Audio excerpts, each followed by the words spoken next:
नमस्कार, मी मनाली विनोद मालणकर। अखंड विष्णु कार्यं व्यासंदेन चराचरं तत्पदं दर्शितं येन तस्मै श्री लक्ष्म्याय नमः। नारायण नारायण नारायण। अखंड विष्णु कार्यं व्यासंदेन चराचरं तत्पदं दर्शितं येन तस्मै श्री लक्ष्म्याय नमः। नारायण नारायण नारायण। अखंड विष्णु कार्यं व्यासंदेन चराचरं तत्पदं दर्शितं येन तस्मै श्री लक्ष्म्याय नमः। नारायण नारायण नारायण। अखंड विष्णु कार्यं व्यासंदेन चराचरं तत्पदं दर्शितं येन तस्मै श्री लक्ष्म्याय नमः। नारायण नारायण नारायण। अखंड विष्णु कार्यं व्यासंदेन चराचरं तत्पदं दर्शितं येन तस्मै श्री लक्ष्म्याय नमः। नारायण नारायण नारायण। अखंड विष्णु कार्यं व्यासंदेन चराचरं तत्पदं दर्शितं येन तस्मै श्री लक्ष्म्याय नमः। नारायण नारायण नारायण। अखंड विष्णु कार्यं व्यासंदेन चराचरं तत्पदं दर्शितं येन तस्मै श्री लक्ष्म्याय नमः। नारायण नारायण नारायण। अखंड विष्णु कार्यं व्यासंदेन चराचरं तत्पदं दर्शितं येन तस्मै श्री लक्ष्म्याय नमः। नारायण नारायण नारायण। अखंड विष्णु कार्यं व्यासंदेन चराचरं तत्पदं दर्शितं येन तस्मै श्री लक्ष्म्याय नमः। नारायण नारायण नारायण। अखंड विष्णु कार्यं व्यासंदेन चराचरं तत्पदं दर्शितं येन तस्मै श्री लक्ष्म्याय नमः। नारायण नारायण नारायण। अखंड विष्णु कार्यं व्यासंदेन चराचरं तत्पदं दर्शितं येन तस्मै श्री लक्ष्म्याय नमः। नारायण नारायण नारायण। अखंड विष्णु कार्यं व्यासंदेन चराचरं तत्पदं दर्शितं येन तस्मै श्री लक्ष्म्याय नमः। नारायण नारायण नारायण। अखंड विष्णु कार्यं व्यासंदेन चराचरं तत्पदं दर्शितं येन तस्मै श्री लक्ष्म्याय नमः। नारायण नारायण नारायण। अखंड विष्णु कार्यं व्यासंदेन चराचरं तत्पदं दर्शितं येन तस्मै श्री लक्ष्म्याय नमः। नारायण नारायण नारायण। अखंड विष्णु कार्यं व्यासंदेन चराचरं तत्पदं दर्शितं येन तस्मै श्री लक्ष्म्याय नमः। नारायण नारायण नारायण। अखंड विष्णु कार्यं व्यासंदेन चराचरं तत्पदं दर्शितं येन तस्मै श्री लक्ष्म्याय नमः। नारायण नारायण नारायण। अखंड विष्णु कार्यं व्यासंदेन चराचरं तत्पदं दर्शितं येन तस्मै श्री लक्ष्म्याय नमः। नारायण नारायण नारायण। अखंड विष्णु कार्यं व्यासंदेन चराचरं तत्पदं दर्शितं येन तस्मै श्री लक्ष्म्याय नमः। नारायण नारायण नारायण। अखंड विष्णु कार्यं व्यासंदेन चराचरं तत्पदं दर्शितं येन तस्मै श्री लक्ष्म्याय नमः। नारायण नारायण नारायण। अखंड विष्णु कार्यं व्यासंदेन चराचरं तत्पदं दर्शितं येन तस्मै श्री लक्ष्म्याय नमः। नारायण नारायण नारायण। अखंड विष्णु कार्यं व्यासंदेन चराचरं तत्पदं दर्शितं येन तस्मै श्री लक्ष्म्याय नमः। नारायण नारायण नारायण। अखंड विष्णु कार्यं व्यासंदेन चराचरं तत्पदं दर्शितं येन तस्मै श्री लक्ष्म्याय नमः। नारायण नारायण नारायण। अखण्डविष्णुकार्यं व्यासन्देन चराचरं तत्पदं दर्शितं येन तस्मै श्रीलक्ष्म्याय नमः। नारायण नारायण नारायण। अखण्डविष्णुकार्यं व्यासन्देन चराचरं तत्पदं दर्शितं येन तस्मै श्रीलक्ष्म्याय नमः। नारायण नारायण नारायण। अखण्डविष्णुकार्यं व्यासन्देन चराचरं तत्पदं दर्शितं येन तस्मै श्रीलक्ष्म्याय नमः। नारायण नारायण नारायण। अखण्डविष्णुकार्यं व्यासन्देन चराचरं तत्पदं दर्शितं येन तस्मै श्रीलक्ष्म्याय नमः। नारायण नारायण नारायण। अखण्डविष्णुकार्यं व्यासन्देन चराचरं तत्पदं दर्शितं येन तस्मै श्रीलक्ष्म्याय नमः। नारायण नारायण नारायण। अखण्डविष्णुकार्यं व्यासन्देन चराचरं तत्पदं दर्शितं येन तस्मै श्रीलक्ष्म्याय नमः। नारायण नारायण नारायण। अखण्डविष्णुकार्यं व्यासन्देन चराचरं तत्पदं दर्शितं येन तस्मै श्रीलक्ष्म्याय नमः।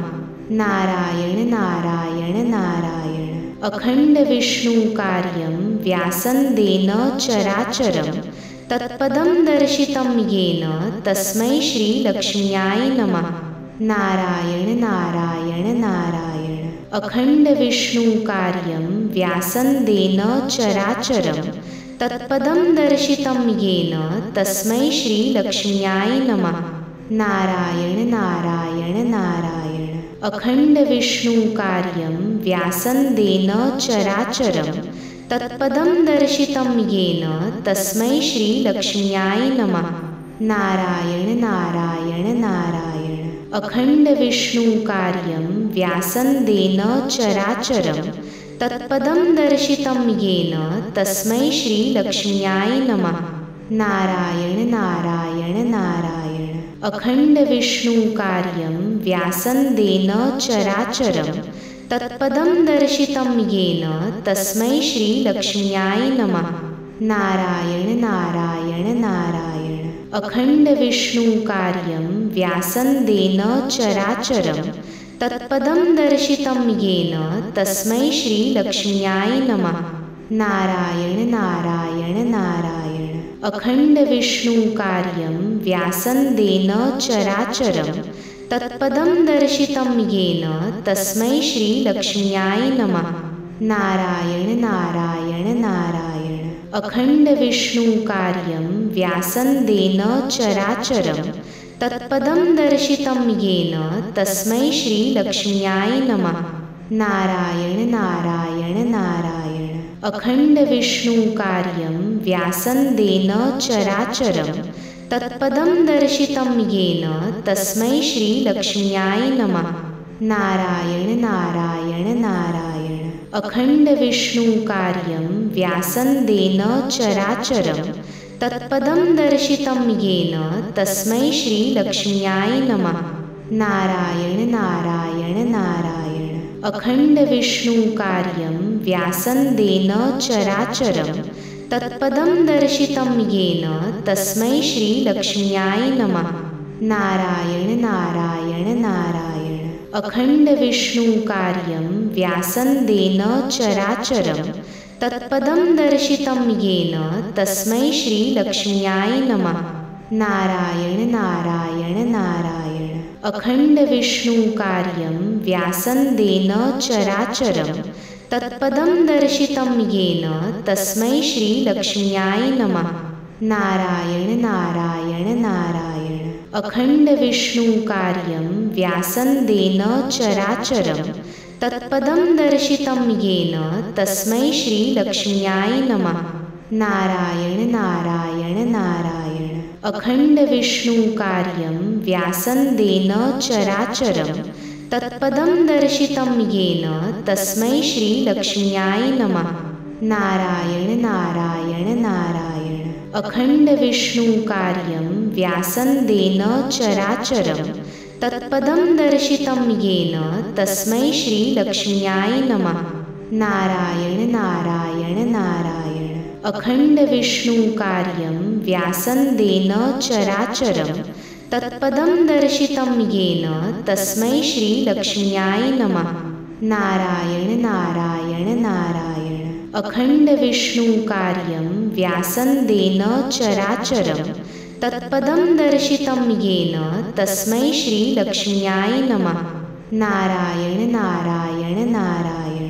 अखण्डविष्णुकार्यं व्यासन्देन चराचरं तत्पदं दर्शितं येन तस्मै श्रीलक्ष्म्याय नमः। नारायण नारायण नारायण।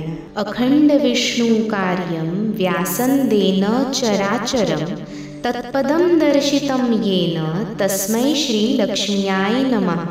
नारायण नारायण नारायण। अखण्डविष्णुकार्यं व्यासन्देन चराचरं तत्पदं दर्शितं येन तस्मै श्रीलक्ष्म्याय नमः। नारायण नारायण नारायण। अखण्डविष्णुकार्यं व्यासन्देन चराचरं तत्पदं दर्शितं येन तस्मै श्रीलक्ष्म्याय नमः। नारायण नारायण नारायण। अखण्डविष्णुकार्यं व्यासन्देन चराचरं तत्पदं दर्शितं येन तस्मै श्रीलक्ष्म्याय नमः। नारायण नारायण नारायण। अखण्डविष्णुकार्यं व्यासन्देन चराचरं तत्पदं दर्शितं येन तस्मै श्रीलक्ष्म्याय नमः। नारायण नारायण नारायण। अखण्डविष्णुकार्यं व्यासन्देन चराचरं तत्पदं दर्शितं येन तस्मै श्रीलक्ष्म्याय नमः। नारायण नारायण नारायण। अखण्डविष्णुकार्यं व्यासन्देन चराचरं तत्पदं दर्शितं येन तस्मै श्रीलक्ष्म्याय नमः। नारायण नारायण नारायण। अखण्डविष्णुकार्यं व्यासन्देन चराचरं तत्पदं दर्शितं येन तस्मै श्रीलक्ष्म्याय नमः। नारायण नारायण नारायण। अखण्डविष्णुकार्यं व्यासन्देन चराचरं तत्पदं दर्शितं येन तस्मै श्रीलक्ष्म्याय नमः। नारायण नारायण नारायण। अखण्डविष्णुकार्यं व्यासन्देन चराचरं तत्पदं दर्शितं येन तस्मै श्रीलक्ष्म्याय नमः। नारायण नारायण नारायण। अखण्डविष्णुकार्यं व्यासन्देन चराचरं तत्पदं दर्शितं येन तस्मै श्रीलक्ष्म्याय नमः। नारायण नारायण नारायण। अखण्डविष्णुकार्यं व्यासन्देन चराचरं तत्पदं दर्शितं येन तस्मै श्रीलक्ष्म्याय नमः। नारायण नारायण नारायण। अखण्डविष्णुकार्यं व्यासन्देन चराचरं तत्पदं दर्शितं येन तस्मै श्रीलक्ष्म्याय नमः। नारायण नारायण नारायण। अखण्डविष्णुकार्यं व्यासन्देन चराचरं तत्पदं दर्शितं येन तस्मै श्रीलक्ष्म्याय नमः।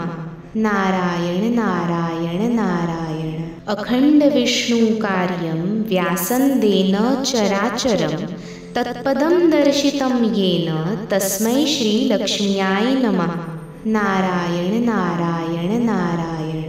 अखण्डविष्णुकार्यं व्यासन्देन चराचरं तत्पदं दर्शितं येन तस्मै श्रीलक्ष्म्याय नमः। नारायण नारायण नारायण। अखण्डविष्णुकार्यं व्यासन्देन चराचरं तत्पदं दर्शितं येन तस्मै श्रीलक्ष्म्याय नमः। नारायण नारायण नारायण। अखण्डविष्णुकार्यं व्यासन्देन चराचरं तत्पदं दर्शितं येन तस्मै श्रीलक्ष्म्याय नमः। नारायण नारायण नारायण।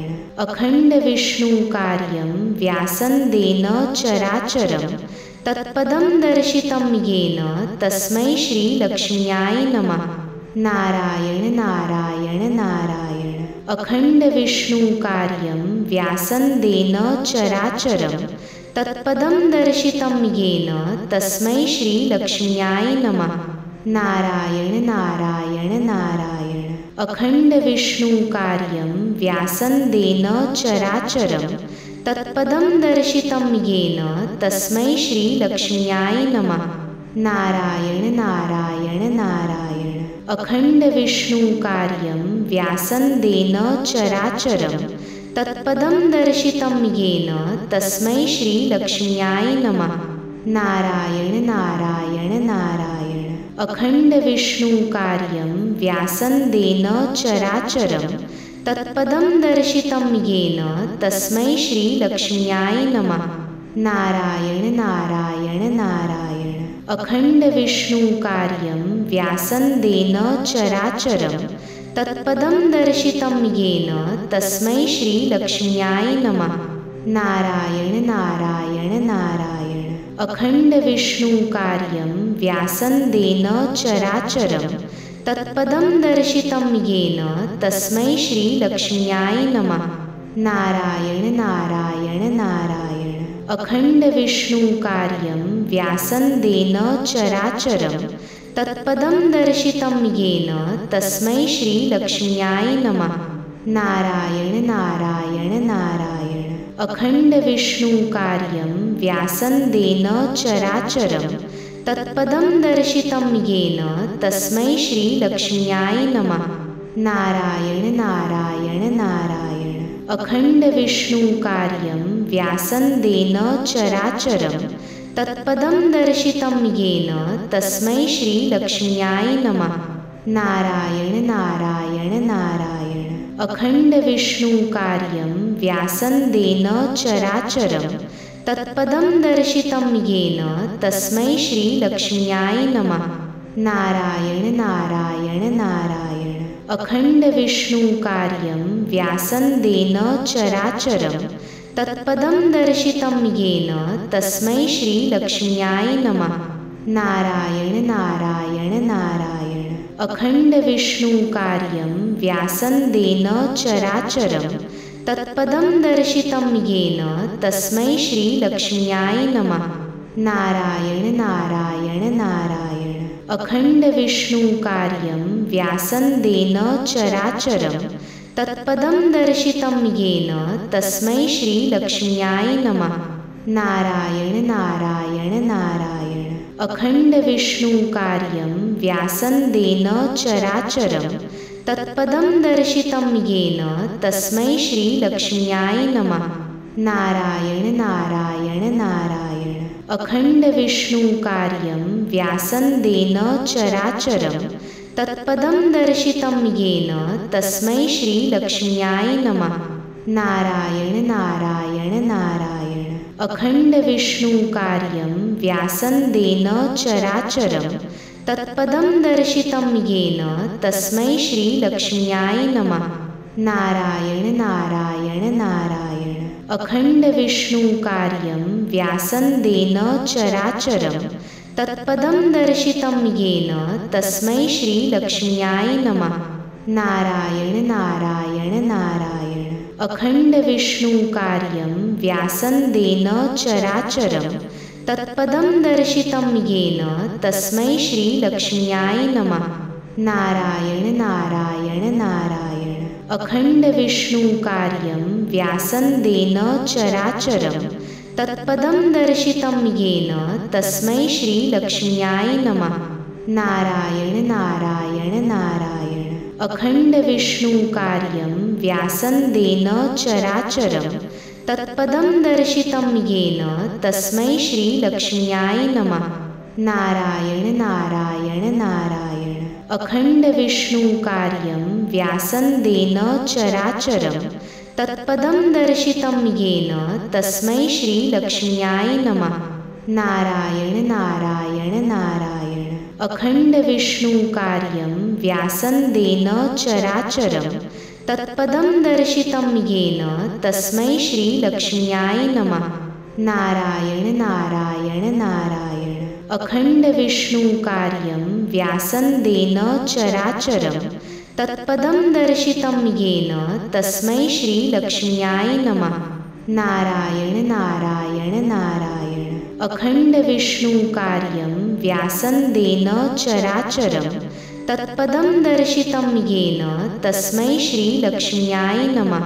नारायण नारायण नारायण। अखण्डविष्णुकार्यं व्यासन्देन चराचरं तत्पदं दर्शितं येन तस्मै श्रीलक्ष्म्याय नमः। नारायण नारायण नारायण। अखण्डविष्णुकार्यं व्यासन्देन चराचरं तत्पदं दर्शितं येन तस्मै श्रीलक्ष्म्याय नमः। नारायण नारायण नारायण। अखण्डविष्णुकार्यं व्यासन्देन चराचरं तत्पदं दर्शितं येन तस्मै श्रीलक्ष्म्याय नमः। नारायण नारायण नारायण। अखण्डविष्णुकार्यं व्यासन्देन चराचरं तत्पदं दर्शितं येन तस्मै श्रीलक्ष्म्याय नमः। नारायण नारायण नारायण। अखण्डविष्णुकार्यं व्यासन्देन चराचरं तत्पदं दर्शितं येन तस्मै श्रीलक्ष्म्याय नमः। नारायण नारायण नारायण। अखण्डविष्णुकार्यं व्यासन्देन चराचरं तत्पदं दर्शितं येन तस्मै श्रीलक्ष्म्याय नमः। नारायण नारायण नारायण। अखण्डविष्णुकार्यं व्यासन्देन चराचरं तत्पदं दर्शितं येन तस्मै श्रीलक्ष्म्याय नमः। नारायण नारायण नारायण। अखण्डविष्णुकार्यं व्यासन्देन चराचरं तत्पदं दर्शितं येन तस्मै श्रीलक्ष्म्याय नमः। नारायण नारायण नारायण। अखण्डविष्णुकार्यं व्यासन्देन चराचरं तत्पदं दर्शितं येन तस्मै श्रीलक्ष्म्याय नमः। नारायण नारायण नारायण। अखण्डविष्णुकार्यं व्यासन्देन चराचरं तत्पदं दर्शितं येन तस्मै श्रीलक्ष्म्याय नमः। नारायण नारायण नारायण। अखण्डविष्णुकार्यं व्यासन्देन चराचरं तत्पदं दर्शितं येन तस्मै श्रीलक्ष्म्याय नमः। नारायण नारायण नारायण। अखण्डविष्णुकार्यं व्यासन्देन चराचरं तत्पदं दर्शितं येन तस्मै श्रीलक्ष्म्याय नमः। नारायण नारायण नारायण। अखण्डविष्णुकार्यं व्यासन्देन चराचरं तत्पदं दर्शितं येन तस्मै श्रीलक्ष्म्याय नमः। नारायण नारायण नारायण। अखण्डविष्णुकार्यं व्यासन्देन चराचरं तत्पदं दर्शितं येन तस्मै श्रीलक्ष्म्याय नमः। नारायण नारायण नारायण। अखण्डविष्णुकार्यं व्यासन्देन चराचरं तत्पदं दर्शितं येन तस्मै श्रीलक्ष्म्याय नमः। नारायण नारायण नारायण। अखण्डविष्णुकार्यं व्यासन्देन चराचरं तत्पदं दर्शितं येन तस्मै श्रीलक्ष्म्याय नमः। नारायण नारायण नारायण। अखण्डविष्णुकार्यं व्यासन्देन चराचरं तत्पदं दर्शितं येन तस्मै श्रीलक्ष्म्याय नमः। नारायण नारायण नारायण।